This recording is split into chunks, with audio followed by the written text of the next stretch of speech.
Hello and welcome everyone. It's here, the final episode, the episode with the Super Bowl champs. Episode 32 is here. Philadelphia goddamn Eagles. Rewriting the history, blowing yet another three-peat with the Super Bowl win. And Eagles fans, I kinda envy you. I don't know if you are becoming villains, because when everybody looks at your roster, it's like, what the hell? How do you get so many great players? So we have a lot of amazing elite players to talk about, breakout years, and many more. So let's just get into this, right? We start with reviewing the draft as usual. And yeah, A plus before the season, A plus right now. Who could have thought that the best corner in the league going into Vic Fangio style defense that suits his skills the best, and going to a team that has really good D-line, and kind of only thing that's missing are corners, that he is going to be great. Who would have thought? I mean, 21 teams before, or I don't know, like how do you let Quinyon Mitchell go to the Eagles? I've said it before, and after a year, I'm going to just repeat myself. Like, what the freaking hell? Like, come on, come on, what are you doing? I mean, let's just for the fun, pick up some of the picks that were made before this. Like, okay, so I mean, Dallas Turner, okay, I get it. Darius Fugea, okay. I mean, a lot of great players picked ahead of him. Let's face it, this was great draft. But are you telling me that there was not a CB looking and needing team that was like, well, perhaps a top 10 player like is worth, pick 14 or 15 or whatever? Come on, like, or just like trade up, like, come on. I mean, yeah, like you can, think about like perhaps some curveball from Falcons, picking Michael Penix, but still, Quinyon Mitchell should have never fallen to 22, and like Eagles were just like, okay, the guy that we need the most, and like I honestly think that if they were up, I would say even like number 5, number 6, they would have picked him. Because he was just such a fit and such a great player. Like maybe they would try to trade down because they would know that nobody's going to pick him for some freaking reason. But I would say that as high as like number 5, they would be absolutely okay with picking Quinyon Mitchell and getting him 22 and him having a year that he had absolutely okay. Like, I mean, he's already in conversation about like top, I don't want to say like top 10 outside corner in the league, because there are many greats that have more snaps, but just slightly more, like Gonzo from Patriots, right? I mean, like, let's play it safe. Top 15 is absolutely easy. Yeah, freaking great. They have him for more years on relatively cheap control. Great job, league. Great freaking job. Okay, so let me put this right again. You look at the Eagles roster and the clear spot of weakness that they have and they value, because like before the season we were talking their linebackers are so and so, is cornerbacks. So they get the best one, and they get yet another guy who was a first round prospect for freaking sure, and they get him with 40th pick. Yeah, what could have happened, right? Like it took him a while, like 5 weeks before he entered the lineup. And he just took the job as a slot corner, become one of the best in the league as of right now. Like, again, not to like pray to all my TPFF grades, but he has number 1 grade for every corner out there. His run defense, second best, like even better than Spoon. His first interception, and like the only thing that you could talk about him like not being great year 1, it's like, yeah, perhaps he was missing some production. Well, he just goes for pick 6 in the Super Bowl, right? So yeah, that's that. I mean, what is there to say? Like, guys, from weakness that the cornerback room was. Like, where is Darius Slay? And, really question marks about a lot of veterans that some of them they let go. Like, just with these two guys, you are talking about weakness that you can, you are talking about the room that you can plug pretty much anyone in. And we are talking about at least top 10 corner trio in the league. And it's like, if you put just totally random guy there, kind of. And obviously, like, this has the making of elite cornerback room, the best one in the league, because these guys have just played 1 year. And they already, like, I don't think I've ever made anyone elite after 1 season.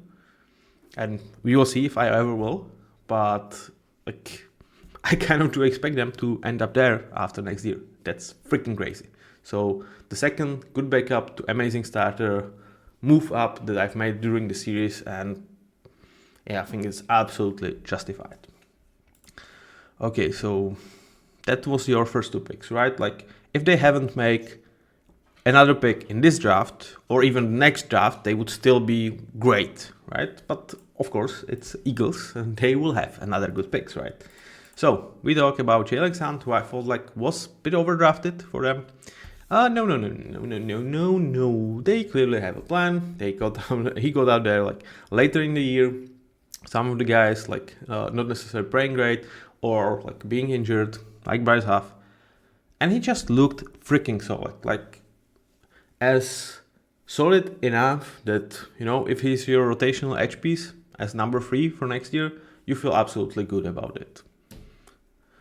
As for down guys, like, you should not be finding such a great players there. And like, he was really good. Like, the crazy thing is, like, he was really good in the playoffs. So it's not like, with some of the guys, the film is good in like 18 week, when they play against perhaps some backups or like when games do not matter. Like, he literally quarter or more, like third of his snaps came in their Super Bowl run, and he was really, really solid rotational piece for them. Is it enough, Eagles? Please be enough. Jeremiah Trotter. Okay. So he just played 111 snaps. But when he was out there, he looked good.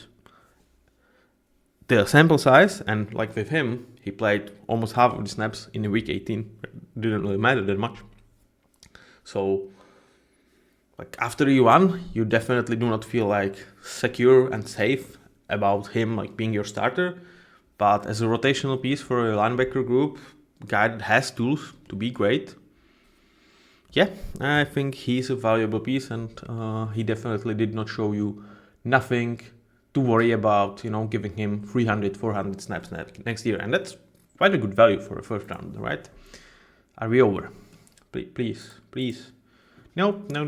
Because Johnny Wilson, a guy that got very late, and it was always kind of a weird type of a player, because he's, like, how to say it? It's kind of weird prototype of wide receiver. He's 6'7", so he's like tall as shit. And like, you always thought about him as some sort of a mismatch that, in some offenses he can be like a nice weapon. It's not like he was great, really, like, not necessarily found a room for him, especially in terms of their passing game, like to create advantageous matchups for him. And even when he did, he didn't necessarily come down with it. So it's not like he was a great hit year 1. Yet they have found a utility for him to come in and block his ass off, and he was solid in it. Like, nothing special, but like, it's a 6th round pick. Like, Eagles, you can't have it all, right? He was solid for you. Is it all? Yeah, it's all. Finally. Okay. They didn't get really too much with Will Shipley, neither Ania Smith, neither Trevor Keegan, neither Dylan McMahon. So they only found 2 freaking elite corners, future superstars in the making. They're really nice rotational edge piece for next years and years to come. And, perhaps something towards depth in their linebacker and wide receiver room. Like, yeah. Howie, like, you should make better drafts. Like, what the fuck? What the hell is this? Like, yeah, that should not be possible. And I'm not like angry at you Eagles. I don't have any beef with you. Like, it's not like a weird challenge, Seahawks versus Eagles. It's just like, when it feels nice to be right that this was insane draft, just as I called it. But B, it's like, how is this keep happening? Like we talked about Jalen Carter last season. How is this keep happening? It should not be possible. Like, especially if, like, are you not, like, are you not actually as GM of another team? Are you just mad at this? Are you just like, if you are like a couple of spots ahead of Eagles, don't you even like have some picks out of the spite? Like, yeah, I don't want them to pick the greatest guy ever. Like, I don't know. I really don't know. Like, if Javi calls me even for a trade, I'm like, yeah, I'm not sure I'm picking up the phone, right? Though, like this is going to be a lot of praise for Javi Roseman, but there were some missteps, so we will talk about them too. But this was the draft, pretty insane one. Really hit when they needed to hit, and got some interesting depth pieces for upcoming years as well. With that being said, let's take a look on the roster. And the conversation will start with Jalen Hurts. Okay, let's give some praise to Kenny Pickett. I think he came into like really good situation, showed that he is not like super bad, and that he perhaps deserves a chance. But like with him, I never probably will see any sort of like Baker Mayfield, Geno Smith, Sam Darnold type of a season. I feel like he is on a trajectory to be Daniel Jones, Jacoby Brissett, like this type of like nice backups, good bridge quarterbacks, but I don't really see much more with Kenny Pickett in his future. But that's just me. We'll see how it's going to be with him. I think he's going to get a chance with the Browns. But let's go towards Jalen Hurts because that's where the most important conversation is going to be. So, first of all, Eagles fans, he's not a top 4 quarterback. Let's make this one right. He's not Joe Burrow, he's not Lamar Jackson, he's not Josh Allen, and he's not Patrick Mahomes. I don't care that he has a Super Bowl ring. I don't. Okay? If you are mad at me, write it down in the comments. But now, let's go for reasoning.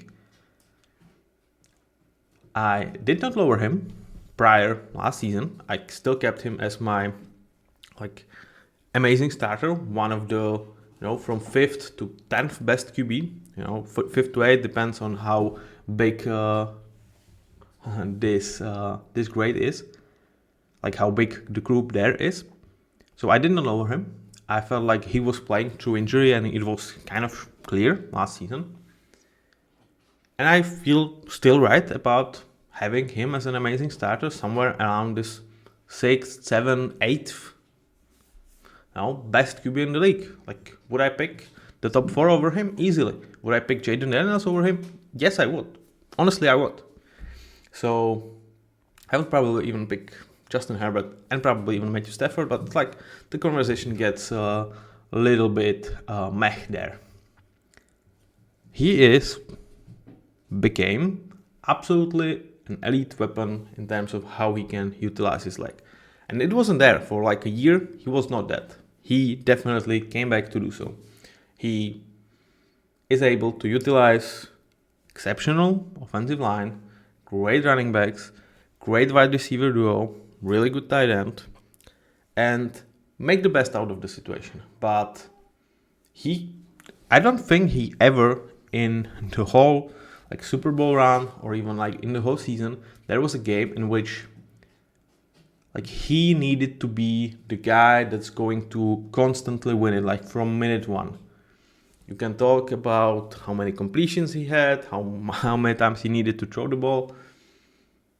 They were most often in the script in which Saquon is running, Jalen is running, AJ is catching everything, defense is playing awesome, and that's great. Jalen is really special, and just like with Jared Goff, I think both these guys are in a very good situation for utilizing their skills, and it's a great process from the offensive coordinator, from the GM, from the head coach, how they build up the offense around these guys, so they are exceptionally well equipped to use the advantages that the offense put and offers to them. But neither of them, to me, feels like an elite guy overall, because I did not see those performances without those pieces. Like, you might be that, like, it's hard to get it. I mean, for Jalen Hurts, there was an opportunity. There was a time in which A.J. Brown went down and the offense did not look great, right? So, he was without one of the key pieces of how this functions. And it was like, and you still have Saquon, you still have the O-line, and he was like kind of meh. So that's where I'm not really ready to give him the praise of an elite starter, because those guys can really like make the whole game around them, bring the team on their shoulders, and just lift it to victories no matter what. I didn't necessarily see that with Jalen, where, that's where me not putting him to elite category is just absolutely coming from. In terms of like being and feeling super great about him, like staying in this elite, amazing starter category, which, was not a gimme after last year. It's like, not only that he looked super athletic back again, also he was, whilst I'm not like ready to praise him for like 60 minutes of putting the team on his shoulders, there's definitely situations in ends of the games when it's close, or when they need this key for down to just, fend opponent from it. He was most often than not very good at it. There was kind of one exception, and it's a game that I rarely hear mentioned with the Eagles, and it was against the Rams, because Rams were trying to mount a great comeback. It was Eagles had the ball, and if they converted to the first down, I think they won at that point, or it was like almost over. It would be like 30 seconds, no timeouts, whole field for the Rams, even if on next couple of downs they were able to stop them. But it was like first down, they ran the ball, second down, they ran the ball, and third down, they trusted Jalen Hurts, and he got sacked. I'm not saying it was like completely his fault or whatever, but there was a moment for him to really, right now I need to be the clutchest as I ever am. It did not necessarily happen.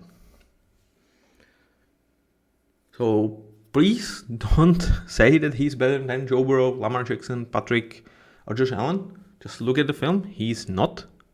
But it doesn't mean that he's not an exceptional quarterback. And, like if you want to pick him over Jaden Daniels, I wouldn't. But okay, I can see an argument for it. So Jalen Hurts, freaking great season. Let's not make this conversation negative, because it really shouldn't be. Like, they are winners of the Super Bowl because of him. He is a huge part of their success. But even like in terms of his own offense, I feel like there are 4 better players than he is. Not obviously counting the importance of the position. Talk about Saquon, we talk about AJ, we talk about Jordan, and we talk about Lane Dickerson. I feel like these 4 players, I think it could be an argument about Lane Johnson. I said Lane Johnson, Jordan Mailata, Saquon Barkley. I missed it. Me and names, like it sometimes meshes up. So not Lane Dickerson, it's Lane Johnson, of course. Jordan Mailata, Lane Johnson, Saquon, and AJ Brown. All of them, I believe, I will have as elite players, given their respective position. But it's not like the narrative should never be like Jalen Hurts got it easy, or he got dragged there. Like, he was a huge part of why the Eagles have the ring. So hope you Eagles fans are okay with my explanation here, and let's move from him.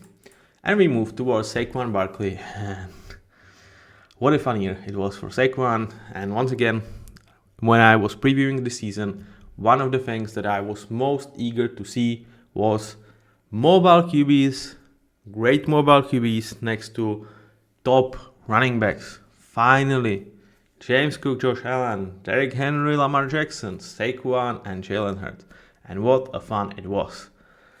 I mean, you can look at the numbers, you can look at the fact that if he had the same season the year prior, I think he would have won MVP over Lamar. It just was that this year Lamar even stepped it up a notch, and it didn't Like he didn't even win with that.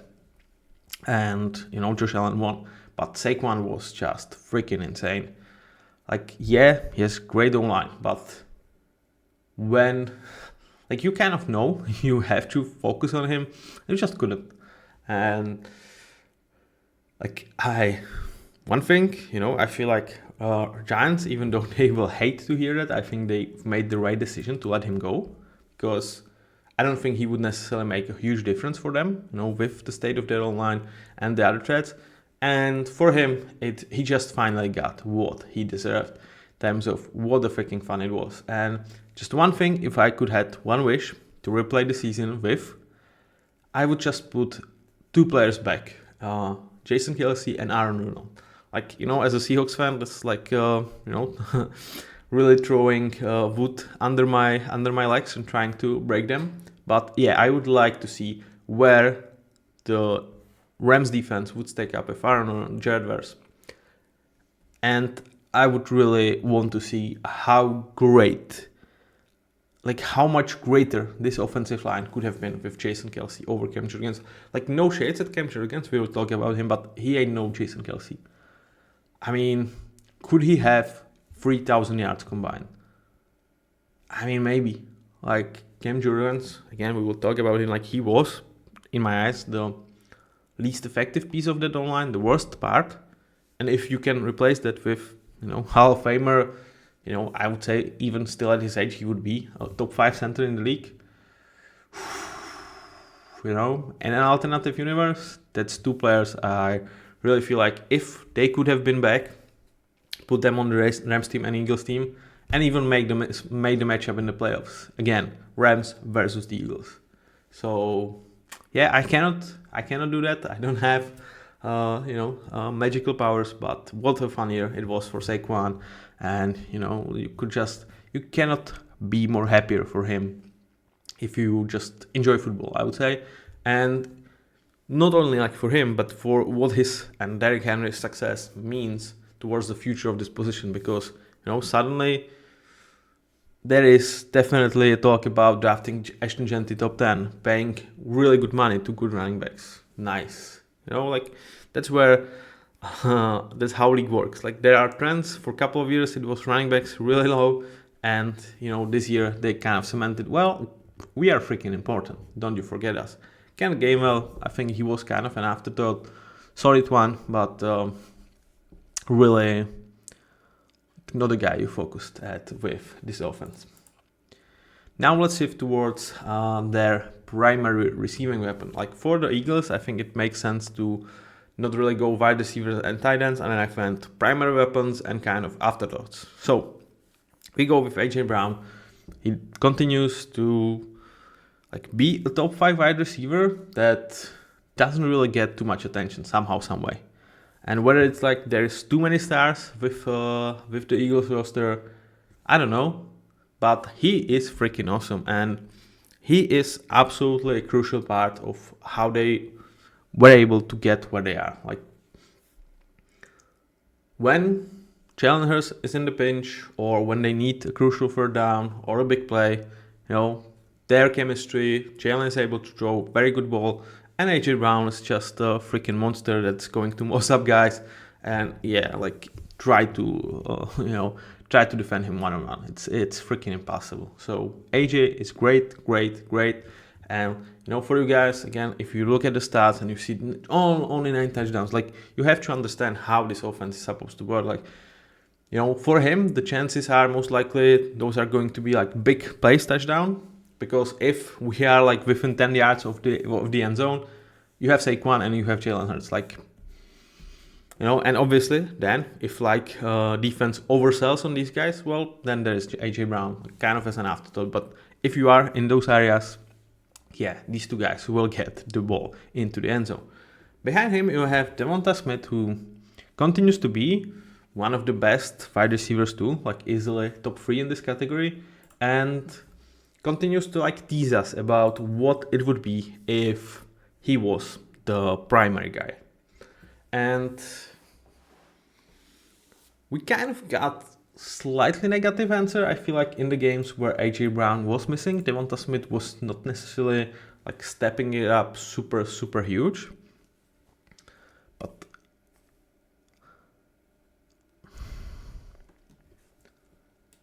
he's just, like, how would you describe him? It's like again, it's like perfect for them because he's able to use all the matchups because AJ Brown is going to demand a lot of attention and the running game. So, for a lot of defenses, you don't really have a great personnel to defend Devonta Smith. So he's going to take usage of that. Like, he catches pretty much everything. Like, he has like 82% catch target or like 83%. That's freaking insane. And at the same time, how to say it, like, he is not bitching about it. Like, he freaking understands his role. He gets paid hefty bucks to do it. And I don't want to say that he doesn't have a desire to be an alpha or desire to be number one. I do feel like he does have that, but he can have that. He does have that, but he remains a great team player and a guy that just understands how great this position is for him, like towards team success, towards getting paid, perhaps a couple million less that he could have had anywhere else, but there will always be place for him in this offense, and most likely there will be a lot of success. So I really, like, it might sound like a bad compliment to him, but I really feel like he just found perfect place for him where he is a little bit in the shadows, but he takes a huge advantage of that and he continues to be freaking great. Is there a future number one contract for him? I think if he wants to take, in 3 years when his contract runs out, he's still going to be, 29, 30. There might be, but, do you really need that? If you can play for 25 million a year, which is his average after his rookie extension, and like have a great team success, I don't know. Like, this feels like a great situation for him. Dallas Goedert, in terms of tight ends, I mean, like, I'm not going to say that I am like the biggest Dallas Goedert fan, but he to me is just the steady presence that continues to deliver. And like, would they use slightly better tight end? Yes, but that slightly better tight end would cost more money, and I'm not sure if he would be like necessarily that eager to block, because Dallas Goedert does not mind blocking situations. So again, like, I feel like he's absolutely in tune with his role. Overall, if I put him in terms of like tight end mix, he's around that like 9 to 13-ish range, somewhere around that. And when I talk about how Jalen Hurts is able to play in an offense that is really in tune with what his weaknesses, what his strengths are, this is how you build it. Like, there is a cap situation, and Eagles are really toying with it, but still you have some barriers that you need to understand. And like, you cannot have like superstar after superstar after superstar at every position. Not even Eagles can do that. So you have to look at it how they've been able to assemble this, and I think it's pretty freaking good. And Dallas Goedert is also a big part of that.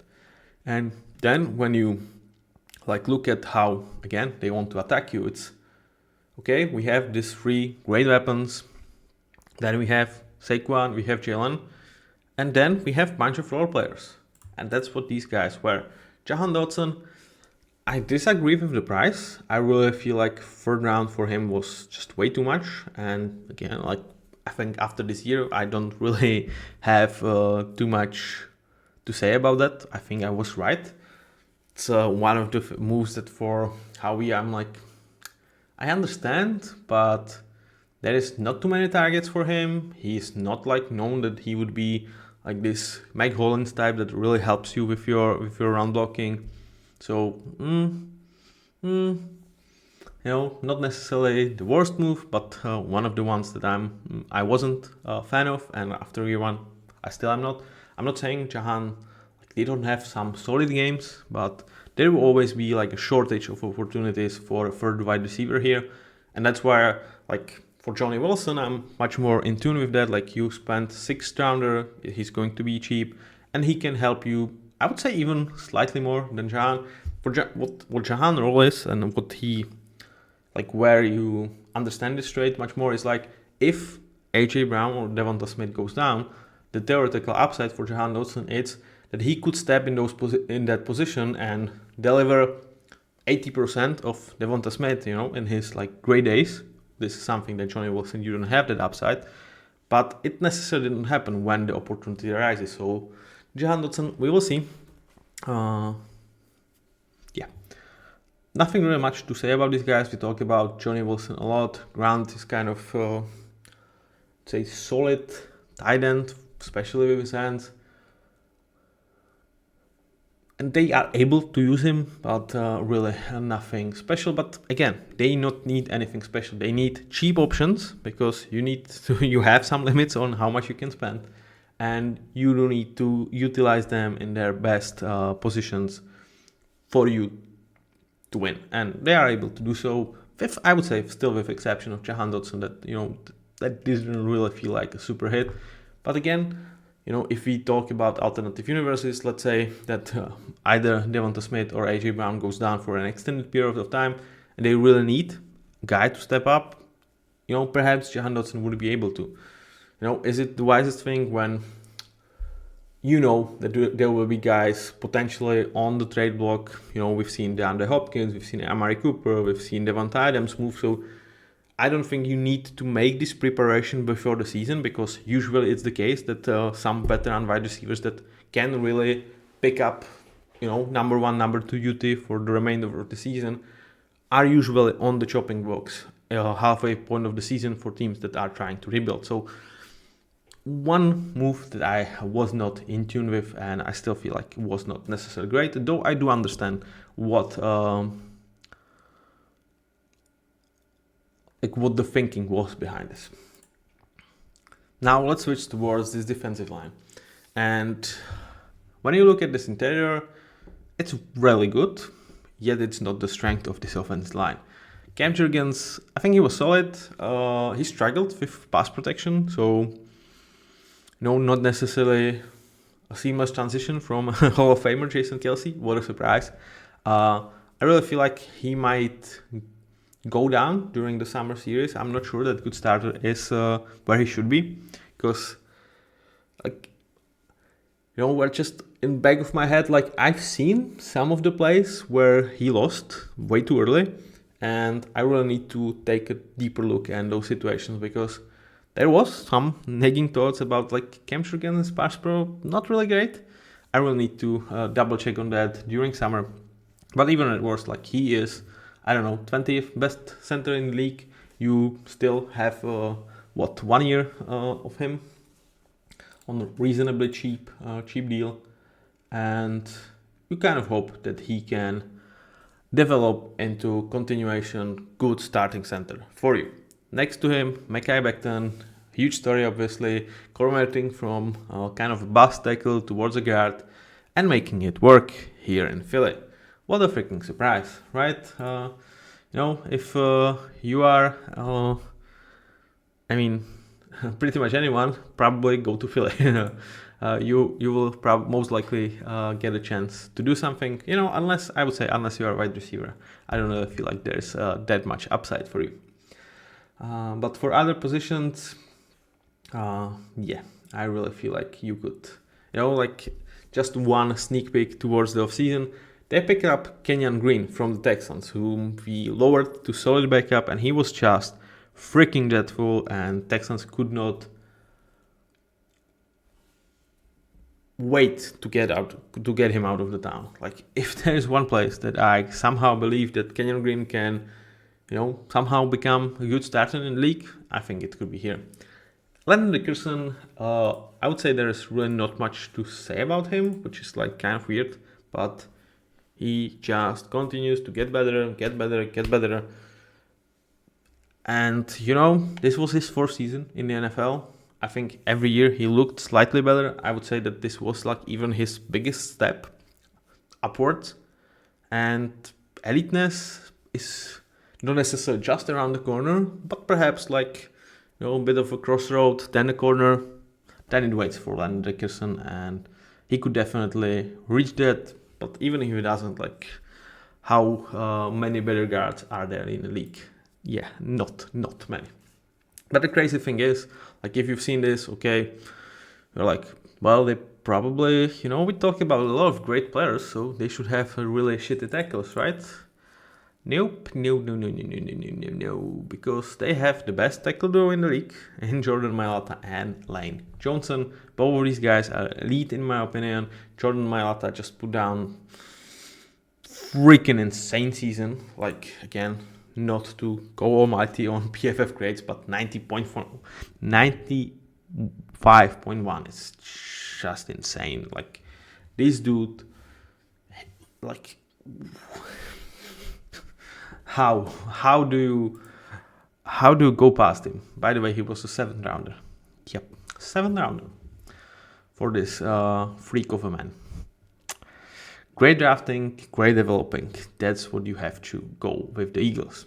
On the other side, Lane Johnson, he just continues to do it. This guy is going to be 35 before the season starts. And it was his 12th season in the league. Like, I just need to know how many snaps he played, because that's going to be some insane number. Give me, guys, a second. Where are you, Lane? Don't hide from me. Don't hide from me. So it's not going to be, it's over 11,000 snaps. Yeah. That's just freaking crazy. Like, he just rarely gives up any pressure, even more rarely a sack. Like, I don't know, like, he gave up like 4 in the last 3 years or something insane like that. I mean, and he is second best tackle in this team. Like, how crazy is that?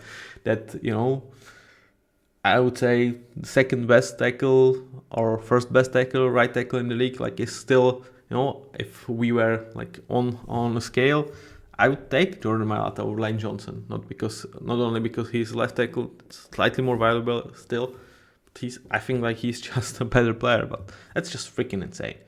What a freaking luxury. And for Lane Johnson, like, it was a couple of years ago where he went down 3 seasons in a row, was not able to finish those seasons. And there was definitely worry, because he was like 32, 33 at those years. And it's like, okay, perhaps, the body is wearing down. At that point, he had like 9,000 snaps or 8,000 snaps on his body. And it's like, all right. Nope, he just came back, and last 3 years he was just cementing himself as one of the best or the best right tackle in the league.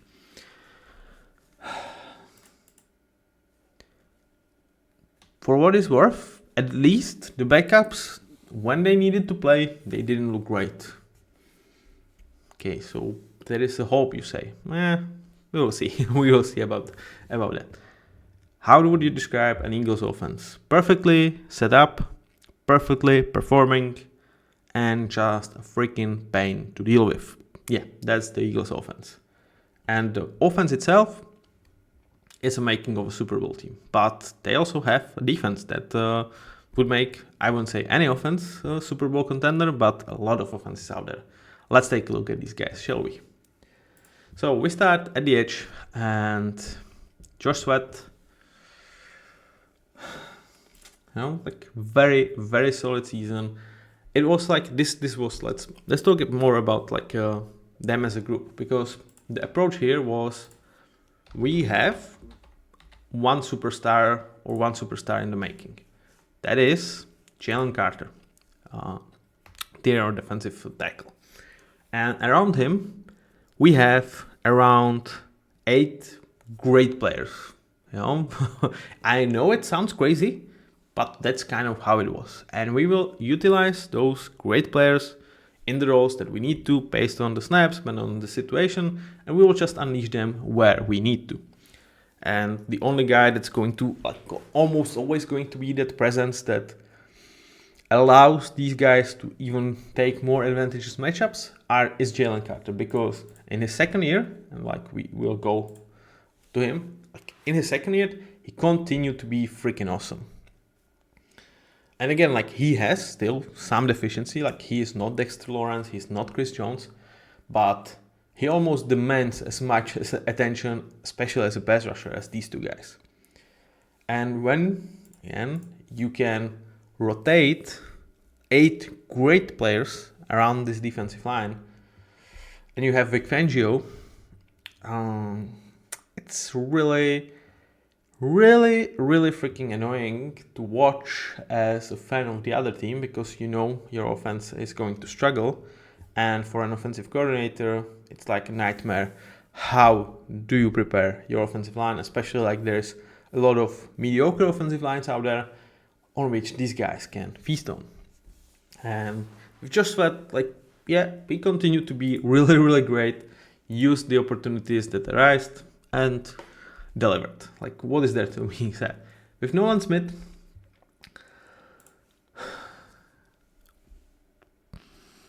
second year. First year was kind of really just mixing it up. You can talk about, when we talk about Jelix Hunt, kind of really getting some snaps, not necessarily a huge amount of them. And in year 2, he was just much more unleashed, and he freaking delivered.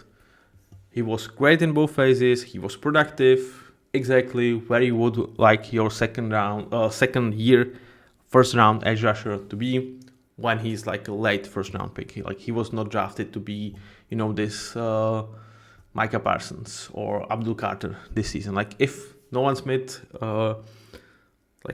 if Abdul Carter looks in year 2 as Nolan Smith was looking in year 2, is it's going to be slight disappointment. But for 31st pick, that's definitely great. Then you have veteran Brandon Graham, who, another sneak peek, he ended up his cleats. But what's more sweeter than just to do it after a Super Bowl run, to which he was a very useful part of. Obviously, with his age, he was not a guy that's going to be out there all the freaking snaps, but they were able to utilize him towards great advantage. I still feel like he performed at really great level.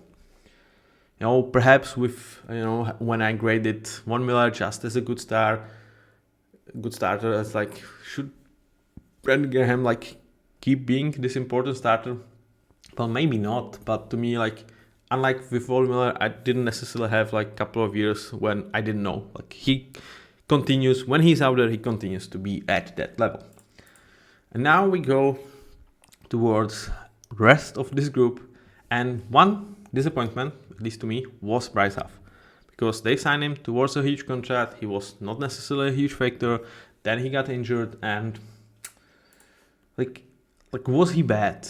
No, he wasn't bad. But was he a guy that is worth around 20 mils a year, which is what they are paying him? No. So, again, this is not a huge problem or a huge missed value or a huge 70 mils a year. It's not a super bad contract, but it's almost like when you talk about the Eagles, you always expect a huge value. With him, I feel you've overpaid, definitely based on production year 1, but he is still a good player. So we will see year 2 with the Eagles how it's going to look like. Obviously with him, there's he was always with the Jets, not necessarily the guy that you depend on. It was much more of a rotational piece that in those snaps looked amazing. So there were question marks. He's undrafted. He was in 2020. And they remain slight question marks about, can he really handle being consistent great player for them? We will see.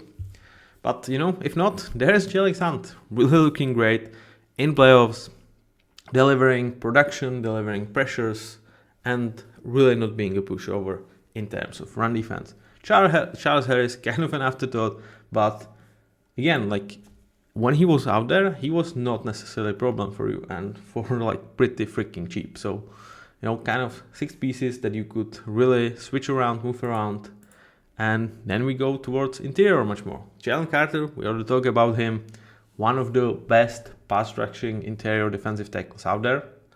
Like, his numbers are really great, and you really have to understand that the teams do understand that they need to protect themselves from Jalen Carter. Like, remember the Rams game. Like, I've talked about it with the Rams episode, and I don't necessarily see it too much because it doesn't fit the narrative of this overwhelming power that Howie Roseman set up and was just dominating pretty much since week 5 and just ran over everything. They did stumble across the road because, once again, I will say it, against the Rams, if Rams make a better choice in their third and 2, around 1:20 to go, when they are 6 points down, and instead of dropping back and allowing Jalen Carter to just go and smash down Matthew Stafford, going for a huge sack that I wouldn't say decided the game, but like made it from we are in freaking danger towards we just need to survive 4th and 12, and we are good to go. He made a play even on the 4th down, but if they made a correct choice, which in my eyes you should be running the ball, and really you should really get those 2 yards in that situation, we might not talk about the Eagles as the Super Bowl champs. I will stand behind that. I'm not saying the Rams would be favorites at that point, but it would be like 60-40 for the Eagles. And yeah, what could have been. But Jalen Carter was there. He delivered the craziest, no, not crazy, I would say probably like the most important play for the Eagles in this season. And next to him, Milton Williams, a guy that absolutely break out in his 4th year, and like his pass rushing rate is just freaking insane.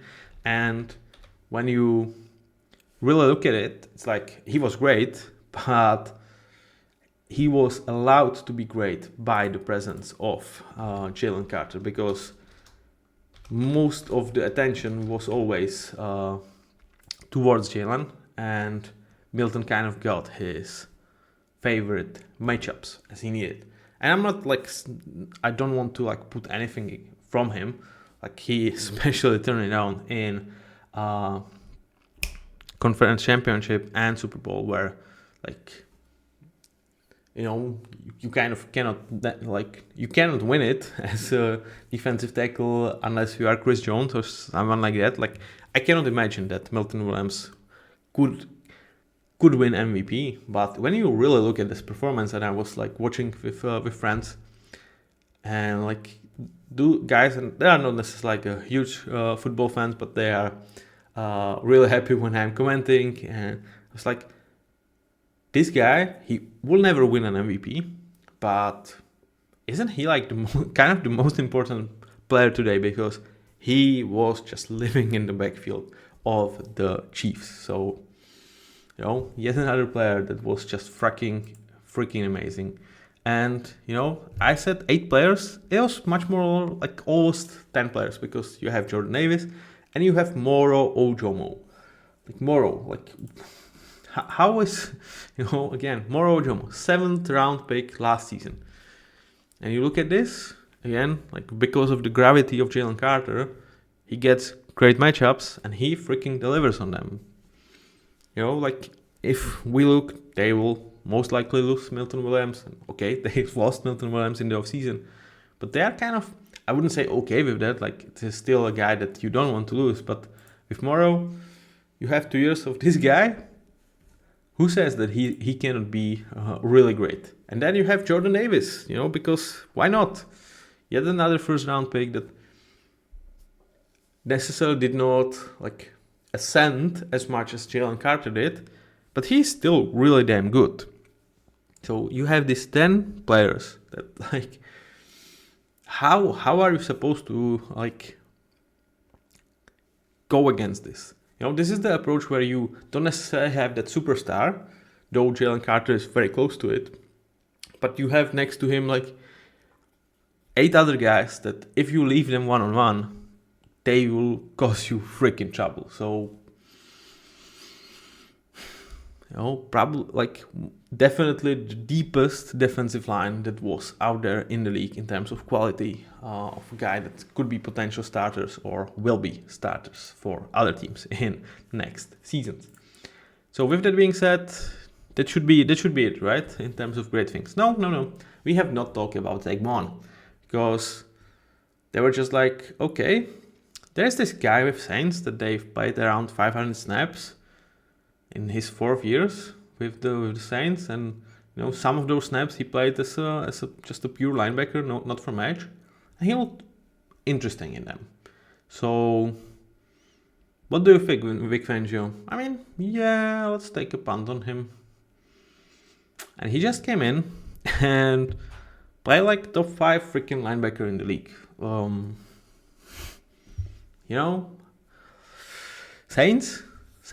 I mean, are you in the business of like letting these guys go and towards the Eagles? It was just freaking awesome. Like another guy that when I said like with Quinion Mitchell and Cooper DeJean, I was like from good backup to amazing start. Like this are such a huge change in like my grades. But obviously with the rookies, you kind of expect this trajectory. But I think I had Zach Bond as, I don't know, probably decent starter starting the year. But his ascending to amazing starter, like I'm not going to like nobody see this happening. Like did there was like something that we liked and was like, okay, let's watch what this could mean for this team. Yeah, but this, yeah, nobody see that. And next to him, Neko Benin. It's like, all right, again, just like with their corners, it's like there has been a problem for Eagles for several years, not really investing in this position. This kind of linebackers are kind of like what running backs used to be for the league, kind of a position that not really anyone invests too much in. And Nakobe was kind of their highest investment. He was a third rounder a couple of years ago, and he played sporadically the last 2 years. This was his first year as a full-time starter. And next to Zach Bond, like, would I say they are the best linebacker duo in the league? Probably not. Did they play like a best linebacker duo in the league? Yes. And then Nakobe Dean goes down. Maybe there's a chance. No, this Oren Burks steps in and like how to say it, like he definitely did not suck, and he absolutely, like, he was not a problem, which is sick. It's another guy that's like, he had 1,000 snaps before this year. He really looked solidly on 200 snaps with the 49ers like 2 years ago, but I don't think I had him on any of my radars. I would say, like, if I had him graded, he would be probably a solid backup. He just steps in and plays towards postseason, and it's really freaking great. Like, his best game was in the Super Bowl. Like, what does it tell you about how great Vic Fangio is? One, but also how they are able to like really build this roster and understand what they have in these guys within the structure that they want to run this at. So I'm not saying he's like kind of this ascending great guy. Perhaps like given decent stats is like just way too much, and I'm like too much overwhelmed by how good he looked in the Super Bowl. But like, yeah, so that were linebackers, the best playing linebacker duo in the league in my eyes, in Zach Bond and Nakobe Dean. And now go towards safety. And like, it wasn't enough. CJ Gardner-Johnson had his best year in the league. Definitely was like super productive. He also made a lot of he allowed a lot of plays. Let's put it this way. But yeah, this was clearly his best year in his comeback with the Philly. Also, like, again, this is kind of a guy that he was drafted by the Saints. They gave him a chance. Like, he was solid for them. I'm not going to say he wasn't, but he wasn't as good. And yeah, he converted much more towards like really just safety. He definitely played as a slot a lot in the past, but right now, I know, like top 20 safety in the league. I think that's definitely safety to say, safety to say for CJ. Next to him, Reed Blankenship, kind of. I don't want to say steady Eddie because I've heard it on some other channel and I don't want to just repeat. But shout out to Football Analysis, really great content creator and very fun guy and knowledgeable guy. So he's steady Eddie. It just fits for Reed Blankenship. 3 years in the league, kind of as a starter, undrafted, and very freaking solid. And for 3 years, I would say I kind of expect him to, or myself actually, to ascend in him to like important starter. It hasn't happened yet, but if he puts another year like that, I'm sure it's not going to avoid him. But he's just damn solid.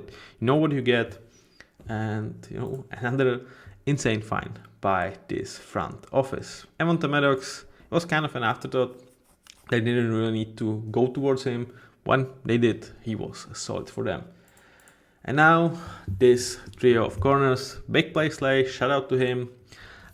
This was his last year with the Eagles. They've cut him, which was kind of potential for them to do with the cap hits. And when you establish such a stacked roster, you will sometimes lose your guys. You are not able to negotiate extensions with them because there are barriers, despite people not believing that. Don't worry, like we will talk about financial situation for the Eagles. But, again, if this was his last year with the Eagles, which for now it's the case, but who says he cannot come back? Then what a year to just go on such a high note, really kind of continue this legacy of a big play Slay and a guy that when he transitioned here from the Lions, he just delivered year after year. I'm not going to say that he's going to necessarily be in the Eagles Hall of Fame, but I wouldn't put it past them. And then we already talked about Cooper DeJean and Quinn Mitchell, and I don't want to talk about them again because it still is beyond me how the league allowed Eagles to get them. So, Isaiah Rodgers, Sidney Brown, if that wasn't enough, they could have plugged pretty much everyone in and they just freaking worked. With that being said, we ended this rundown, and this was the deepest, best team in the league. And they justifiably won a Super Bowl. If I wanted to be an egging guy, I really encourage you, watch this situation with Rams and, don't really fall for the narrative that, just because Eagles dominated through D-line, dominated through O-line, this is the only possible way of how to build a franchise. It's not. Howie Roseman does an incredible job. He will get yet another accolade from me later. But this idea that this is just the only possible way, that always draft kind of defensive lineman in the first round, which is something that Eagles kind of tend to do. It's not the only way, okay? There are other teams and other way how to build a successful franchise, and I really guarantee you, if the Rams do mount that comeback, which if they make the right decision on third down, I think they are very close to come back in that game. We are not hearing this narrative. And truth to be told, okay, you would have 2 less games where this domination of D-line and O-line would have shown up. But should the 2 games just really switch the narrative from now it's just this mantra that everyone needs to kind of try to replicate that? Is that justified if, we would not hear this if they lose to Rams? If they lose to Rams, it's like Jalen Hurts and that sack. That would be a talking point. Nick Sirianni couldn't get it down. And at the end of the day, they were missing a top edge rusher because they have great ones. They don't have top one, perhaps. That would be the narrative. So to me, that's where I'm trying to, and it's part of why I do what I'm trying to tell you guys. It's like, don't get just sucked into wave of narratives that are about to be sold. Like, it's such a great narrative. Like, D-line, like, invest to that. Howie Roseman, this is the blueprint. Everyone could do it. No. Most likely you can. A lot of the times it's good to do opposite of what some do. Like, not in the way like Browns do, but yeah, that's how to make a blueprint of winning Super Bowl. I don't have it, right? But I just warn you. Like, it just went too far, at least in my opinion. So with that being said, this was great roster rundown. Let's just hand out some rewards. And with drafted, yeah, surprise, I went with Quinyon Mitchell. And you're like, so where is Cooper DeJean? Well, with them, I really didn't make a draft blunder because they had 2 top 5 draft hits in this draft. Like, you can talk about Jaden Daniels. I guess Brock Bowers could be there.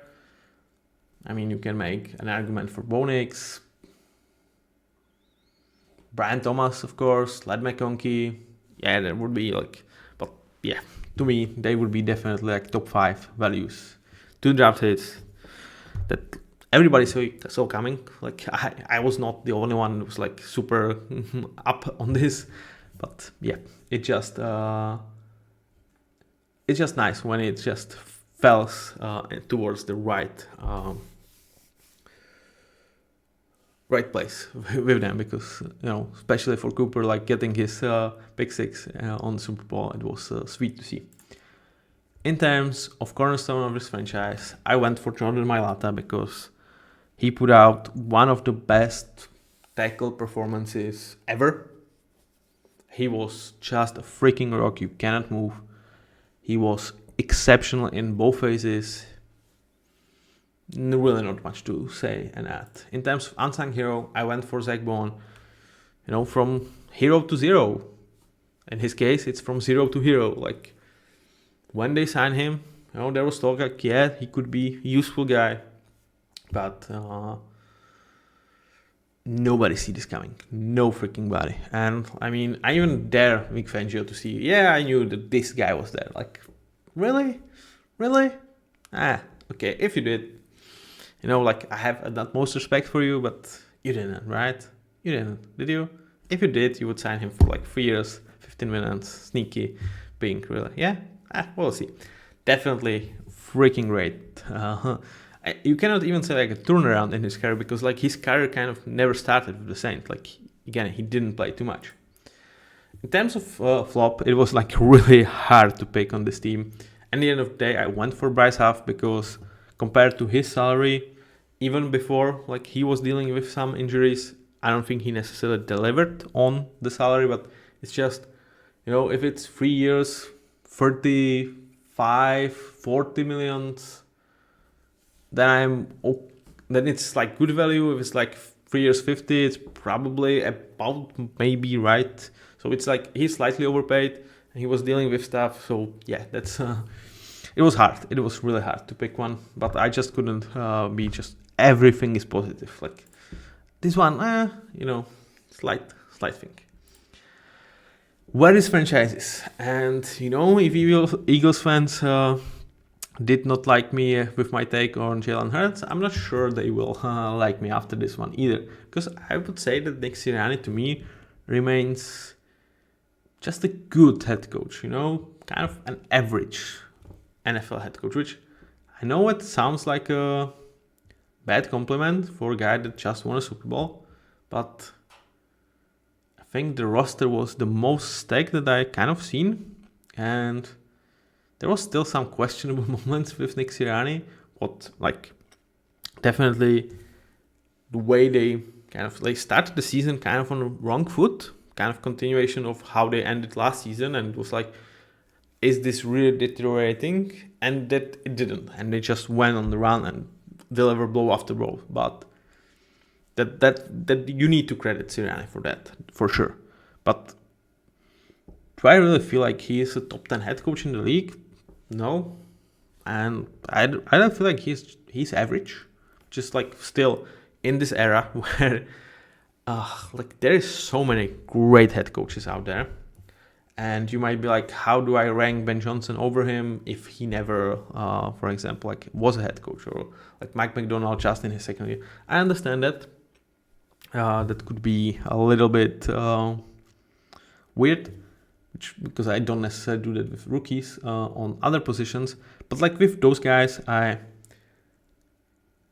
do understand what I get from the position and the side of the ball that they are overseeing. With Nick Sirianni, like, yeah, he has some inputs. Like, I'm not saying he doesn't. Like, but I wouldn't call him like a special offensive mind. The defense is clearly Vic Fangio's. So yeah, I mean, great coach. I don't think just he's like excellent. You know, I think in this era to be 16th best head coach in the league, that's great. Like, that's freaking great. Like, we have a division in which the head coaches are Pete Carroll, one of the Harbaughs, John. You know how I'm with the names. So one of the Harbaughs, okay? That has to be enough for you. Pete Carroll, one of the Harbaughs, Andy Reid, and Sean Payton. So we live in this era that this is... no, I haven't just named top 4 head coaches in the league. I've just named 4 head coaches in one division, okay? So being just really good head coach is not a bad compliment in my eyes. But, perhaps you will take it with a grain of salt. I don't want you to, but we'll see. In terms of where 2024 was, it's an A+. Hit on several drafts, winning a Super Bowl, really putting all the narratives behind you from like 5th week of the season and just steamrolling. Again, there was one bump in the road that's not mentioned too much, so that's why I like bring it over and over again. I'm sorry, guys, but I need to because it's just stamped in the ground behind every pace that this team has. But what a freaking season for them! Now, in terms of QB, I continue my kind of evaluation of this being like, if you are elite, I don't care if you are being paid. That's 3 pluses. If you are amazing and you are getting paid top bucks, which Jalen kind of is, though like with cap hits it's not necessarily showing, but like his average is there. That's a 1+ for me. It's the same that like Matthew Stafford get. It's the same Justin Herbert get. Like, that's where I see these guys. Like, they are great value for your team, knocking on that 2 pluses, but they are not necessarily that close towards elite that I would say. For example, I don't expect, either of these guys that are as an amazing starter status and are not rookies or like second years, like CJ Stroud and Jaden Daniels, to actually ascend. So I don't really feel like they are super close towards eliteness. If they were, there would be 2 pluses for them. Hot seat 3. Why the hell am I having hot seat 3 for a Super Bowl winning head coach? Well, 2 things. And we might have, and I might be a victim of that. Like, the narrative on this team is just, it was such a freaking stacked roster, and a lot of credit goes to Howie Roseman, that perhaps still there are, and perhaps I'm part of it. But Nick Sirianni doesn't get a credit that usually Super Bowl winning head coaches do. And the second part is there were some incidents with Nick Sirianni and players and fans. So with him, I will say they can ride on some waves, and we've seen the high end of the wave, I think, this year, but we also seen a low end of the wave end of last season. I know there was not Vic Fangio, which is why when they brought Vic Fangio, it's okay, they have this calming FM of this great defensive coordinator, but also, I don't want to call Nick Sirianni immature, but veteran presence, even as in terms of coaching experience in the team.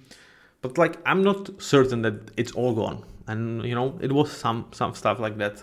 So still, like, do I expect him to not have his job in 2 years? I would say most likely not, but it's not a gimme, which usually if you talk about head coach in his prime years, like he's definitely not close to retirement, you would think after winning Super Bowl, like he at least gets 2 years for certain. With Nick Sirianni, there are some question marks for me that I don't think that's the case. In terms of finances, firstly, we arrived to this, like, how are you able to have such a stacked roster besides great drafting and great free agencies? You push a lot of cap hits down the line. Like, for example, Jalen Hurts, despite having an average contract of what, 50 million a year, his cap hit in 2024 was 13.5, and next season it's going to be 21.9. So there will be in the future consequences. They are not there yet, but there will be. Just like with the Saints, like it's not the first franchise that does it. And I feel like when you are doing this with a purpose, as Eagles do now, we clearly have a Super Bowl potential. So let's just widen that window, widen that gap that we have over other team, because suddenly we can put 50 more millions on our roster. Let's do it. Like, it doesn't guarantee us a Super Bowl, but it's like approves, like increases our chances, and we will have to pay for it. Like, there will be a time that Eagles will need to pay for it. And I would say, like, even some of the payment you have to see now, because you realize that they cannot resign, or like it's super hard for them to resign a guy like Milton Williams. They need to cut Darius Slay, or like could cut Darius Slay. Like, you start to see that, but like the biggest part of that is going to be like in 3 years, where like most of the money starts to be pushed. So with that being said, like the finances overall, they are not healthy. Let's keep it this way. They are not healthy, but if there is a team that is doing this the right way, because there are 2 other teams that have this huge depths pushed down the line, but those teams are effed. They are nowhere near good rosters to win Super Bowl, neither like or even make playoffs. They are picking in top 10, so that's Saints and the Browns. But with the Eagles, it makes sense. So the fact that the finances here are 2 minuses, which is saved hugely by their great drafting, because then, if you draft very well, you have a chance to, some of the debt, to pay some of the debt with new players that cost you, like Jalen Hunt, and you let Milton Williams go, like, or Moro Ochamo, and you let Milton Williams go. You are not like digging yourself a bigger hole for like 2027, 2078. In terms of strength of this team, I went for Howie Roseman. I really wanted to give him this accolade because he is the most talked GM in the league, and when you look at most of his moves in the last couple of years, they are just slam hit after slam hit after slam hit. So I do understand, you could say offensive line. Yes. You can say run game. Yes. You can say drafting. Yes. You can say, like, at this point, you can say cornerback room. Yes. You can say defensive line. Yeah, you can say just the deepest, deep, like everything could be. I just went with Howie.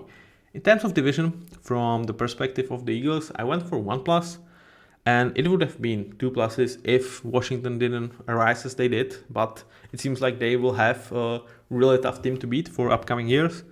They also have Dallas there, who, like, they're never going to be like an easy out, but to me they are like average to below average at this point. I really don't feel like they are in a great situation. And like with Washington, we talk about them as like potential really great team, but if you just rank them right now, they would be around 10 best team, perhaps something slightly better than that, but not necessarily a juggernaut. And then you have Giants that like, despite nice draft, they are in a bit of a mess. So it's around that. Like, I think 1+ feels just good enough. With that being said, let's take a look at how I predicted the 2025 roster to look like. I really believe that they will figure out how to bring Mekhi Becton back and really like keep this online together. Perhaps even try to like if I am Harvey Roseman, I'm like calling Jason Kelce like, dude, don't you want to come back? Like, and if I'm Jason Kelce, I mean, like, does he need to? Of course he doesn't. But I would be tempted. I would be hella tempted if I were him. So, like, yeah, it's not going to happen. And it's just my wild dreams. But I would try it. I would test him. I would tease him. And we would see. Obviously, with the other positions, there is a clarity that they will be as they are. In terms of playmakers, I really actually felt like this picture could absolutely stay right, because we talked about like you have AJ, Devonta, and Dallas, kind of your three playmakers from let's say pass catching abilities. Then you have obviously Saquon, who you will run behind, or like if you can run behind Saquon, and then you have kind of your role players in Jahan Dotson and Johnny Wilson, and you don't necessarily have too much money to spend. So I feel like this could be a picture like that actually holds truth. In terms of backups, I thought that they might keep Kenny Pickett around. He was solid for them. The same with Kenneth Gainwell. Tyler Steen still on a cheap control, I think. If I'm not mistaken. They have him for 2 more years, so as a good backup. And in terms of wide receivers and tight ends, like we could have talked about Grant Calcaterra here, though like with the like solid, I think, tight end draft, and Grant being in his last year of a cheap control, I don't think he's necessarily a guy that you need to bring back. So I left this spot open for potential draft pick. Obviously, when we make next series, which is going to be 8 videos, 8 divisions, going about their free agency and mock draft for every single team. So the episode is going to be probably larger, but we will talk about the whole division. We will compare how I projected the rosters and how they actually shaped up after free agency. So don't miss that out. It will start to come out at around start of the April. I'm excited about that series very, very much, as I'm about this, because it's all NFL and I pretty freaking love NFL. Now let's shift towards the defensive line. And like I said, I felt like they won't be able to keep Milton Williams. So, for you listener or you watcher, if you are new to this, I've done this before the free agency started. I'm not trying to cheat. You will see on the next page that there is Darius Slay there. So, I'm not cheating you guys. This was my prediction that they would go. You see even Josh Sweat. I thought they could brought him back. They didn't. Sneak peek. So this was my thing. Let's bring Josh Sweat back. Jalen Carter, Jordan Davis, Bryce Huff, Zach Bond, obviously. I didn't really expect them to bring him back. They did. And Neko Vidin.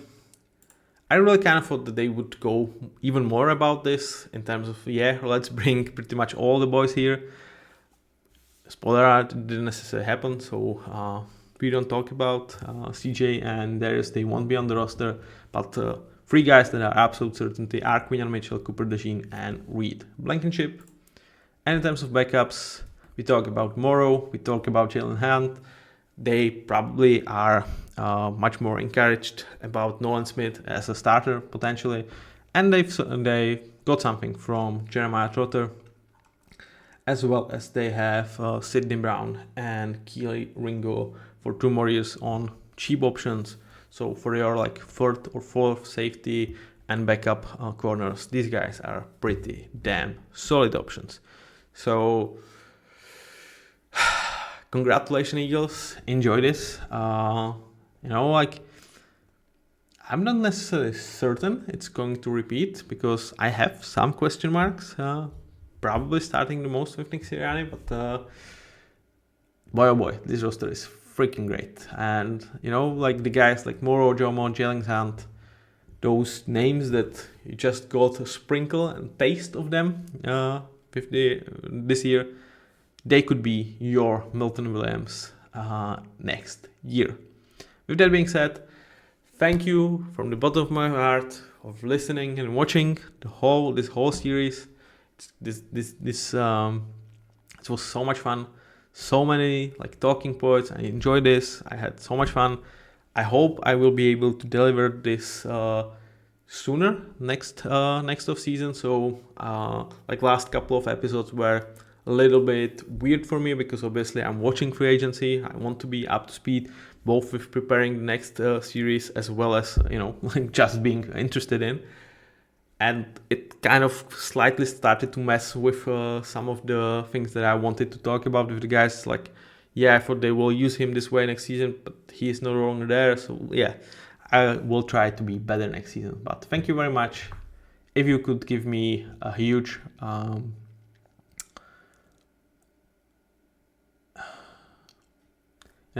this is not my first language, so sometimes I will get lost with words. If you can do me a favor, please give this video like, watch other videos. I hope you will enjoy them. Recommend this series or me towards other guys in your neighborhood, in your friendship, in your groups who enjoy NFL like me. Give me comments. What do you like? What do you dislike? It will help me improve. Thank you very much. Bye and have a nice day.